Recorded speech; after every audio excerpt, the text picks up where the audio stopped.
तस् नमो तस् भगवतो अर्हतो सम्मा सम्बुद्धस्स नमो तस् भगवतो अर्हतो सम्मा सम्बुद्धस्स. Namo Buddhaya to all present here, and I bow to Bhikkhu Sangh. First of all, my deep respect to all of you, and I feel honored to be invited by Buddha Triratna Mission, New Delhi, on the occasion of 25th, 67th Buddha Purnima ceremony in 2023. Venerable Dr. Kachayan Sharman, General Secretary of the Buddha Triratna Mission, has been doing a great job to keep Dhamma alive in this region. I had honor to know him few years ago, and I've always found him like a Shraman who is worth of following, and I try to do my bit. And thank you so much for inviting me here, giving me this honor. I feel really honored.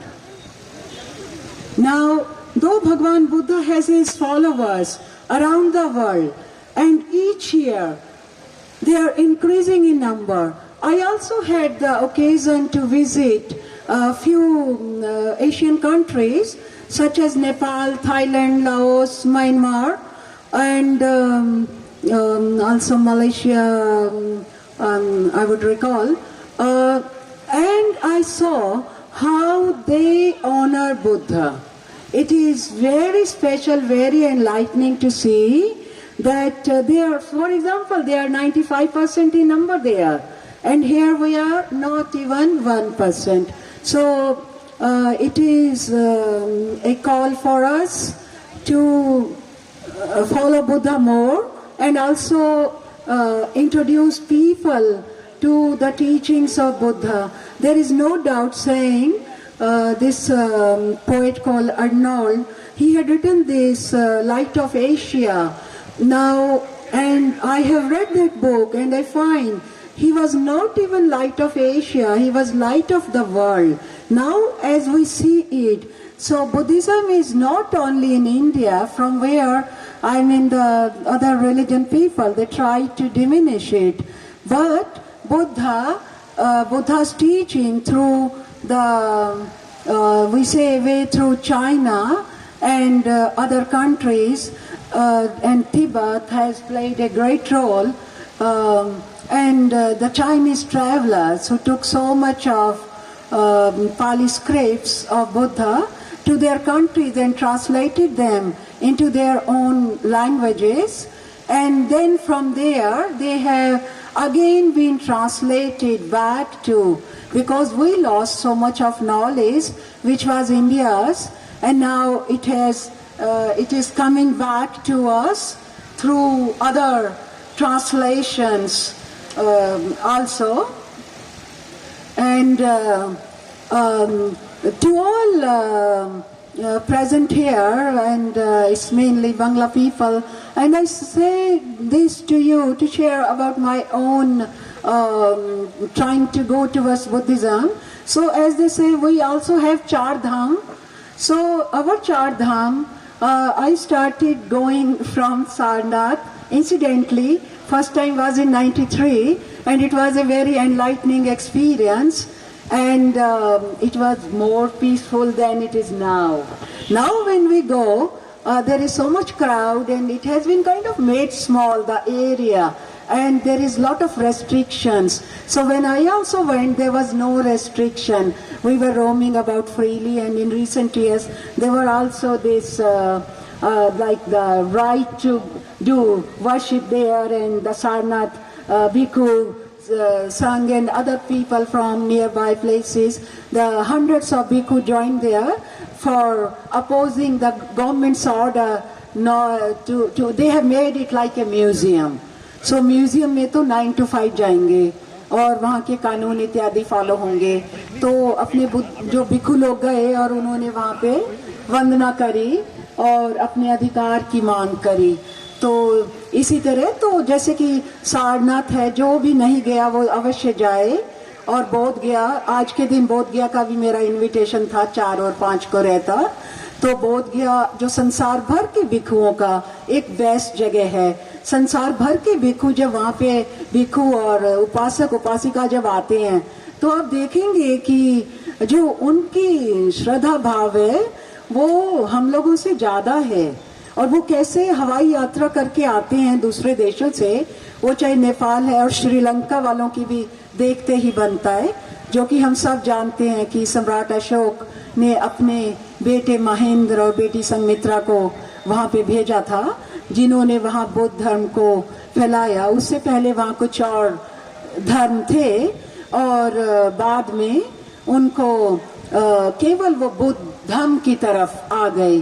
तो अभी भंते जी ने सावथी का short करना, भंते जी ने सावथी का नाम लिया काफी बार, तो मुझे बताते हुए प्रसन्नता होती है कि पिछले साल 2 बार सावथी जाने का मौका मिला, और एक बार डॉक्टर चंद्रकीर्ति की कॉन्फ्रेंस में और एक बार उससे पहले। तो बहुत ही सुंदर स्थान है, जिसने भी नहीं देखा है अवश्य जाए। और किताबों में सुनने पढ़ने से वो काफी नहीं है, जब आप जाके देखते हैं तब पता आपको अपने देश की महानता पता चलेगी कि वो कितना महान स्थान था, और वो उंगलीमाल वो कितना महान व्यक्ति बना, जिसने कितना बड़ा दान दिया, और उसके वो जो अवशेष हैं सारे, और वो बहुत अच्छी हाल में भी है, वो अभी भी हैं। मतलब कि आपको 1-2 दिन वहाँ आराम से घूमते रह सकते हैं। एक बार जाके एक बार घूम के आपको जो है उसकी मतलब संतुष्टि नहीं होगी। तो इसी प्रकार आप देखिए कि भगवान बुद्ध के चरण जहाँ जहाँ पड़े, तो जो स्थान है बोध गया से 8 किलोमीटर दूर, तो वहाँ पे एक डॉक्टर संदा मुनि है, म्यांमार से आए हुए बनते हैं, और उन्होंने बोध गया में मेडिटेशन सेंटर चलाते हैं। तो उनके ध्यान केंद्र में वहाँ पे मैंने भी ये जानने की कोशिश करी, और 10 दिन का जो विपश्यना का कोर्स अटेंड करा, जो कि बिल्कुल काफी नहीं था, लेकिन खुशी है कि जहाँ भगवान बुद्ध घूमते थे वहाँ पे हमने घूम के देखा। और ऐसे बहुत स्थान है, भंते जी ने बताया जो सारा स्थान है। और भंते कचायन को तो मुझे इस बात का धन्यवाद देना है कि जब भी कोई इनविटेशन आता है, यहाँ आने से पहले मैंने सोपारा के बारे पढ़ा, पूरी किताब भी सोपारा। वो पीपल यान साहब है, he is 35 years born, and तो मैंने सुना कि वो दिल्ली में रहते हैं। तो वो सोपारा के बारे पढ़ा कि वो कितनी बड़ी बंदरगाह थी, और यहाँ से कैसे उसका भगवान बुद्ध से और श्रीलंका से और देशों से सीधा नाता है, कैसे वहाँ से यात्राएं शुरू होती थी और आती थी। और कुछ दिन पहले ही आपको ये जान के खुशी होगी, अगर किसी ने अखबार में नहीं पढ़ा है, मिस्र देश में यूनान, वहाँ पे भगवान बुद्ध की मूर्ति पाई गई है, जो कि आधा भाग उसका टूटा हुआ है, लेकिन वो उसका औरा वाला जो पोर्शन है वो भी है, और भगवान बुद्ध का आधा शरीर भी पूरी तरह से सुरक्षित है। और इससे हमें ये पता चलता है कि उस वक्त भी हमारे देश की और यूनान की वो कैसी हमारी व्यापार का कनेक्शन था, धर्म का कनेक्शन था। भगवान बुद्ध की मूर्ति यूनान में पाया जाना, इस बात का क्या मतलब है कि या तो उन्होंने वहां बनाई है, और मेरा मानना है कि भारत के लोगों ने, भारत के भिक्षुओं ने वहां ले जाके उसको एज प्रेजेंट दिया होगा। भगवान बुद्ध के धर्म को फैलाने का ये उन्होंने कार्य किया होगा।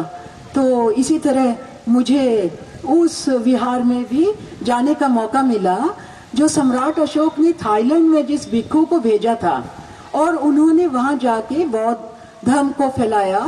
तो वो जो स्थान है वो बैंकॉक से 3 घंटे की ड्राइव दूर है, और वहाँ पे मुझे मेरे थाईलैंड के जो मित्र हैं, उनमें से बहुत सारे एक्स मॉन्क्स हैं, वो लेकर गए, और मुझे वो उन्होंने मूर्ति भी लगाई हुई है, और बहुत ही अच्छा विहार बनाया हुआ है। और ये जानने का मौका मिला कि जो भिक्षु भी वहाँ पे धर्म लेके आए थे, और उसका भी वहाँ कितना आदर सम्मान है कि थाई लोग उनकी पूजा करते हैं।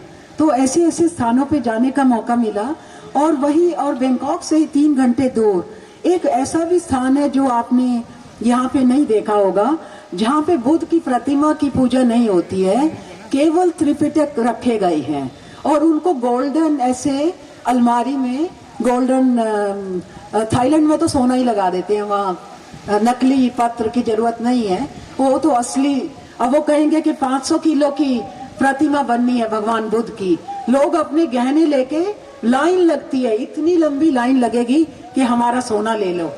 और यहाँ पे हम क्या करते हैं, भारतीय सबसे ज्यादा सोना इकट्ठा करने के लिए देश में, दुनिया में माने जाते हैं कि भारतीयों का अगर सारा सोना हम एक जगह इकट्ठा कर दें, चाहे वो पद्मनाभन का मंदिर भी खोल दें, तो हम वर्ल्ड बैंक से जो है ना फालतू निकल जाएंगे, ऐसा बहुत सारे लोगों का मानना है। तो भगवान बुद्ध के स्थानों पे जाना, ये हम सब उपासक उपासिकाओं का एक ये भी हमारा धर्म है कि हम जाएं, सीखें। और उसी श्रृंखला में मेरा जो नेपाल भी जाना हुआ था, लुम्बिनी जाके भी इतना आनंद का बोध होता है कि आप सोच पा सकेंगे कि 2567 साल पहले जब भगवान बुद्ध और उनकी माता महामाया वो कैसे उस स्थान पे, आप आज तो सड़कें बनी हैं, गाड़ियां चल रही हैं, और उस वक्त, और ये भी हो सकता है कि अच्छी सड़कें हों, क्योंकि जब हम इतिहास का अध्ययन करते हैं तो जो प्राचीन काल में चीजें बनी हैं वो हम आज भी नहीं बना सकते, हम उनको ये भी नहीं पता कर सकते ये कैसे बने। जब हमें कोई भी नया स्थान मिलता है हम सोचते हैं ये कैसे बना होगा, कि अगर हम कहें कि बहुत ऊंची चट्टान वो बहुत दूर से आ रही है, कैसे लाया गया और कैसे बनाया गया, इसको आप अजंता तो नहीं कहूंगी, Ajanta which is a purely Buddhist caves, लेकिन वहाँ क्या लिखा हुआ है, अजंता केव्स। अब अजंता केव तो कोई भी केव्स है, तो मेरा मानना है कि ये हम एक प्रार्थना भेजें, और बौद्ध भिक्षुओं के संग से ये ज्यादा संभव हो पाएगा कि उसका नाम Ajanta, which is the right word in Marathi, Ajanta Buddhist caves वहाँ लिखा जाए, ताकि दुनिया को पता चले कि ये बुद्धिस्ट केव्स हैं, यहाँ और किसी धर्म या धर्म की ये वो चीज नहीं है। धर्म तो खैर एनीवे बुद्धिज्म को ही कहा जाता है, तो किसी और का नहीं है। लेकिन एलोरा में जैसे वो एक मंदिर है, वो उसको ऊपर से नीचे की तरफ काट के बनाया गया है, तो वो एक अजूबा है। उसी तरह गुजरात में है रानी की वाव, जो कि हमारे एक नोट के पीछे भी छपा होता है, तो रानी की वाव को भी ऊपर से नीचे की तरफ एंड विद फुल प्रिसाइजन, कि वो कैसे हम आजकल तो हमारे पास बहुत ज्यादा यंत्र हैं, ये उसी तरह है जैसे हम कहें कि दूरबीन हमारे पास 400 साल पहले इजाद हुई, मतलब वेस्टर्न वर्ल्ड ने 400 साल पहले इजाद करी, लेकिन हमारी प्राचीन जगहों पे दूरबीन बनी हुई है, सेल फोन जैसी चीज भी बनी हुई है। और वो एक मोहन से एक नाम के व्यक्ति हैं, बहुत ही अभूतपूर्व कार्य कर रहे हैं आजकल, सब जगह जाते हैं, वीडियो बनाते हैं और डालते हैं, और हम भी उनका देखते रहते हैं। एक और महाराष्ट्र का यंग मैन है, तो वो सारी सम्राट अशोक ने जब ये पूछा था, और वो एक भिक्षु रहे होंगे शायद, उन्होंने बताया होगा कि भगवान बुद्ध ने कितनी शिक्षाएं दी, तो उन्होंने कहा 84,000। तो उन्होंने कहा कि मैं भी 84,000 स्तूप इत्यादि बनाऊंगा, हर एक शिक्षा के नाम पे एक, और उन्होंने अपने जीवन में ये कर दिखाया।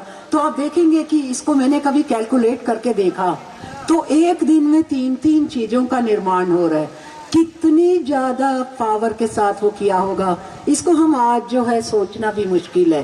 तो कभी लगता है कि प्राचीन काल में जो है हो सकता है हमारी शक्ति भी ज्यादा थी, और हमारी डिजाइन करने की capacity, our scientific inventions were more than what we have now, and it is kind of, we are now reinventing the world, we are reinventing the things which were used by, आप अनुराधापुर की बात करिए, किसकी करिए, वो भगवान बुद्ध का ही हम कहें कि उनके बाद जो सम्राट अशोक ने जिसको, और हमें वो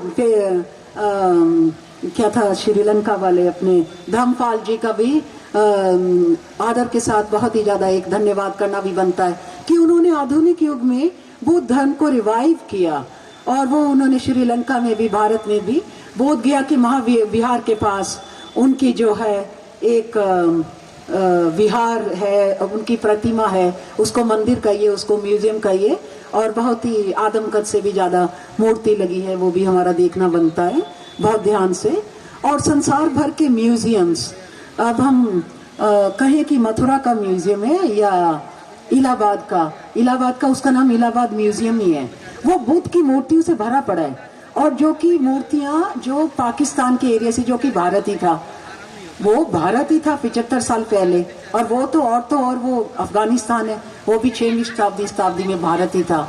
तो वहाँ की काले रंग के पत्थर में इतनी सुंदर मूर्तियां, और मैंने वहाँ पे जाके उस पर लिपि ढूंढी, और तो उस वक्त जो मेरे कनेक्शन में भिखु थे, मैंने उनको पढ़ने को भेजी कि ये क्या कह रहे हैं, और इलाहाबाद के लोगों को नहीं पता था कि इसमें लिपि भी है। तो ध्यान से देख देख के ढूंढी और उसकी फोटो खींची और ऐसे भेजा। तो ये सब भी देखना बनता है। मैंने हिस्ट्री ऑफ आर्ट भी पढ़ा था MA, तो उसमें क्या था, हमें गंधारा आर्ट पढ़ाया गया, और ये सांची इत्यादि सबसे तभी इंट्रोडक्शन हो गई थी बहुत साल पहले, और तो उसके बाद से ही कई बार जैसे जाना हो रहा है। तो वहाँ पे भी हमें गंधार आर्ट में, अब आप देखिए कि एक मथुरा शैली थी, एक गंधार शैली थी, ये सारी शैलियाँ जब हम जाएंगे, अब वो देश में अलग अलग म्यूजियम में रखी हैं, वहाँ पे हम उनका बहुत जो सुंदर रूप है वो देख सकते हैं।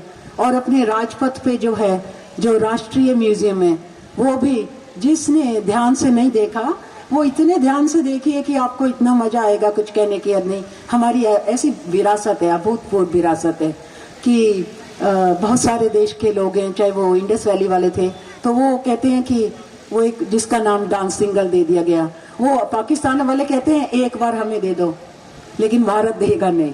वो कहते हैं एक बार डिस्प्ले के लिए दे दो, नहीं देगा भारत। तो उनके पास है जिसको कहा गया, जिसको वो दाढ़ी वाला व्यक्ति, जो छोटी सी मूर्ति पाई गई, उसको उन्होंने पुजारी कहा, और उसका पुजारी होना आवश्यक नहीं है।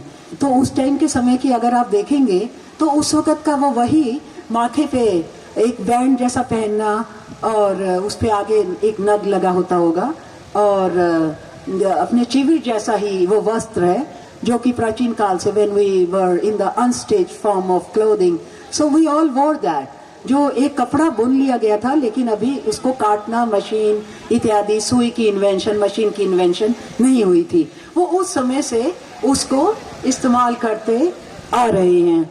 सो इन्हीं शब्दों के साथ मैं आपको एक बार फिर भगवान बुद्ध की इस सुंदर पावन दिवस की बहुत बहुत बधाई देती हूँ। ये दिवस आपके जीवन में बहुत खुशी, स्वास्थ्य, समृद्धि सब कुछ लेकर आए, और भंते का चयन बहुत ही आदर के पात्र हैं कि उन्होंने ये एक इतना सुंदर स्थान, दिल्ली की भीड़ भाड़ की जगह में उन्होंने ये स्थान जो है प्राप्त करने में अपना पूरा जोर लगा रखा है। और ये हमें ग्राउंड तो मिल गया है, और इस पे अब सभी धम्मबंधु ही जो है एक भव्य विहार का निर्माण जो है अगले कुछ सालों में, मानना है मेरा 10 साल में या कुछ ऐसा बन पाएगा। और हम बहुत ही प्रसन्नता के साथ उस वक्त भी आएंगे, और इस वक्त भी हैं। हम एक हिस्टोरिकल मोमेंट का हिस्सा हैं, हमें इस हिस्टोरिकल मोमेंट का हिस्सा बनाया गया। इसके लिए मैं यहाँ के सभी CR पार्क के वासियों का भी और सभी भिक्षुओं का